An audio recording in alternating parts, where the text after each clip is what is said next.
गफ्फार नाम है, जेलम से हम आए हैं MPA चौधरी ज़फ़र इकबाल के साथ, और इंशाअल्लाह हम शुरू से इमरान के साथ थे और आज भी इमरान के साथ हैं और इमरान के साथ रहेंगे।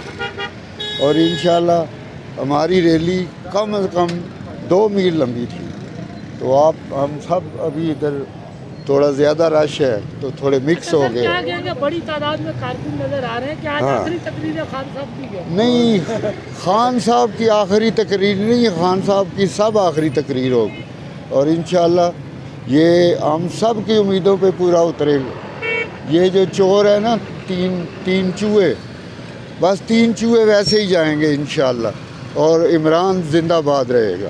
अच्छा सर, क्या कहेंगे, आज जो बड़ी तादाद में कारकुन यहाँ मौजूद हैं और दूसरी जमातें कह रही हैं कि खान साहब की जो आखिरी तकरीर होगी, तो आप क्या मैसेज देना चाहेंगे सर?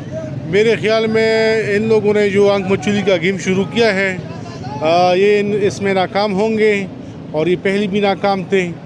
और ये जो 9-10 पार्टियाँ मिली है खान साहब को गिराने में, इंशाल्लाह मैं ये शाम याद रखो, इस तकरीर के बाद ये लोग खुद गिरेंगे। जी, इनका यही कहना है, तकरीर के बाद ये खुद गिरेंगे, दमादम मस्त कलंदर होगा। आज जो कारकुन है उन्होंने साबित कर दिया, यहाँ पे रोड भी दोनों जाम है, अंदर पंडाल भरा हुआ है। PTI के जो कारकुन है वो बड़े यहाँ पे जो तकरीर सुनने के लिए इंतज़ार कर रहे हैं। कुछ ही चंद घड़ी में जो है खान साहब जो तकरीर करेंगे, आज जो तकरीर होगी वो इनका ये कहना है कि 5 साल पूरे करेंगे खान साहब, और दूसरी जो जमातें आज उनको पता चल जाएगा, दमादम मस्त कलंदर होगा। जी।